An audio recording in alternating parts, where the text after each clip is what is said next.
Suzish nafaqat jismoniy sog'liqni mustahkamlash, chidamlilik va muvozanatni rivojlantirishga yordam berishi bilan bir qatorda yoshlarning intizomi, ijtimoiy ko'nikmalari va o'zaro hamkorlik qobiliyatlarini shakllantirishda muhim vosita hisoblanadi. Ushbu maqsadlarni yanada rivojlantirish va yoshlarni faol sport hayotiga jalb qilish maqsadida Buxoro shahridagi Chexov sport majmuasida kichik o'smirlar o'rtasida O'zbekiston chempionati bo'lib o'tdi. Hozir shu haqda.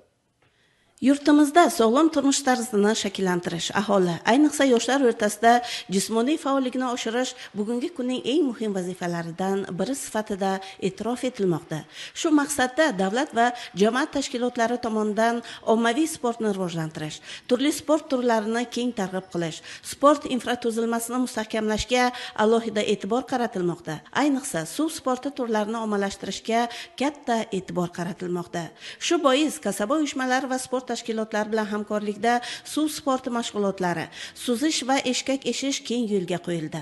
Ushbu maqsadlarni yanada rivojlantirish va yoshlarni faol sport hayotiga jalb qilish maqsadida kichik o'smirlar o'rtasida O'zbekiston chempionati bo'lib o'tdi. Musobaqa O'zbekiston Aquatis Buxoro viloyat hududiy bo'limi, Buxoro viloyat sport boshqarmasi va O'zbekiston kasaba uyushmalari federatsiyasining Buxoro viloyat kengashi hamkorligida tashkil etildi.